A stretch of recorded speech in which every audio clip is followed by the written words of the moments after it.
बिहार की राजनीतिक दलों की सियासत तेजी से बदल रही है।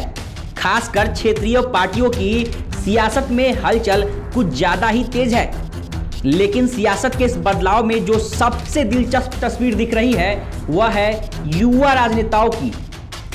इस वक्त बिहार में कुछ युवा नेता अपनी खास अहमियत दिखा रहे हैं, जो आने वाले समय में बिहार की सियासत में महत्वपूर्ण खिलाड़ी के तौर पर उभर सकते हैं। युवा नेताओं के फहरिस्त में सबसे ऊपर किसी नेता का नाम है तो वो है तेजस्वी यादव का, जो फिलहाल नेता प्रतिपक्ष भी हैं और बिहार की सबसे बड़ी राजनीतिक पार्टी की कमान भी थामे हुए हैं।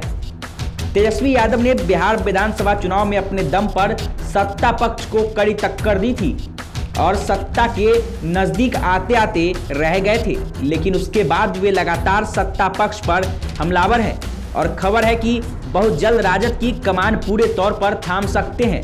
इस बीच तेजस्वी यादव लगातार अपनी पार्टी को एक्टिव रख रहे हैं और इसी तेवर की वजह से वे इस वक्त बिहार की सियासत में सबसे महत्वपूर्ण खिलाड़ी के तौर पर उभर चुके हैं। इनकी प्रमुख लड़ाई एनडीए से है, लेकिन इनके टारगेट पर नीतीश कुमार सबसे ज्यादा रहते हैं, क्योंकि मुख्यमंत्री पद के सबसे बड़े दावेदार विपक्ष की तरफ से तेजस्वी यादव ही हैं। वहीं दूसरे अहम चेहरा के तौर पर चिराग पासवान को देखा जा सकता है। लोजपा चिराग गुट के राष्ट्रीय अध्यक्ष चिराग पासवान की पार्टी टूट चुकी है और चिराग को झटका भी उनके अपने चाचा पशुपति कुमार पारस ने ही दिया है, जो केंद्र में मंत्री बन चुके हैं और लोजपा पर अपनी पूरी दावेदारी जता रहे हैं। चिराग न सिर्फ अपने चाचा के खिलाफ बल्कि मुख्यमंत्री नीतीश कुमार के खिलाफ भी सड़क पर उतरकर जनता को ये बताने की कोशिश में है कि उनके साथ धोखा हुआ है। पिता रामविलास पासवान के जनाधार को अपने पाले में करने के लिए कोशिश में लगे हुए हैं। चिराग की खासियत है कि वे युवा हैं, दलित राजनीति को प्रभावित कर सकते हैं। इस वजह से उनकी भूमिका आने वाले समय में महत्वपूर्ण हो सकती है।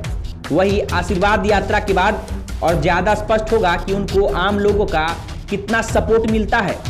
वीआईपी पार्टी के राष्ट्रीय अध्यक्ष मुकेश सहनी बिहार सरकार में मंत्री हैं और अति पिछड़ा समुदाय से आते हैं। इनके पास 4 विधायक हैं और लगातार अपनी पार्टी के जनाधार को बढ़ाने में लगे हुए हैं।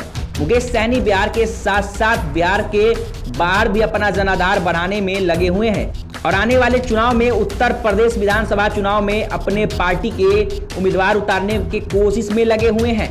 मुकेश सहनी निषाद समुदाय से आते हैं और लगातार इस जाति में अपनी पकड़ मजबूत करने की कोशिश में है। उनकी इसी खासियत को देखते हुए भाजपा ने विधानसभा चुनाव में अपने साथ किया था। युवा और आक्रामक तेवर की वजह से मुकेश सहनी आने वाले समय में बिहार की सियासत में महत्वपूर्ण रोल अदा कर सकते हैं, क्योंकि इन्होंने जितनी तेजी से राजनीति में बिना किसी गॉडफादर के जो मुकाम हासिल किया है वो अपने आप में एक बड़ी बात है। और ये इन युवाओं में एक लौते ऐसे नेता हैं जो बिना किसी राजनीतिक बैकग्राउंड के होने के बावजूद मौजूदा सरकार के अहम घटक और मंत्री भी बन चुके हैं।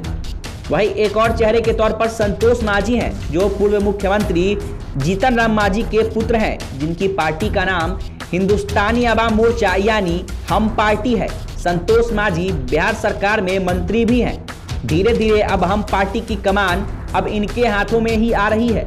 दलित राजनीति की सियासत करते हैं, खासकर मुसहर समुदाय पर पकड़ रखते हैं। ये सारे नेता ऐसे हैं जिनकी उम्र अभी बहुत कम है और ये आने वाले दिनों में बिहार की राजनीति में इनके अहम चेहरे बनने की उम्मीद है। बिहार इन शॉर्ट्स के लिए शादाब मलिक की रिपोर्ट। अगर आपने हमारे चैनल बिहार इन शॉर्ट्स को सब्सक्राइब नहीं किया है तो हमारे YouTube चैनल को सब्सक्राइब कर लें, फेसबुक पेज को लाइक कर लें। इस तरह के तमाम खबरों से हम आपको अपडेट रखेंगे। तब तक के लिए धन्यवाद।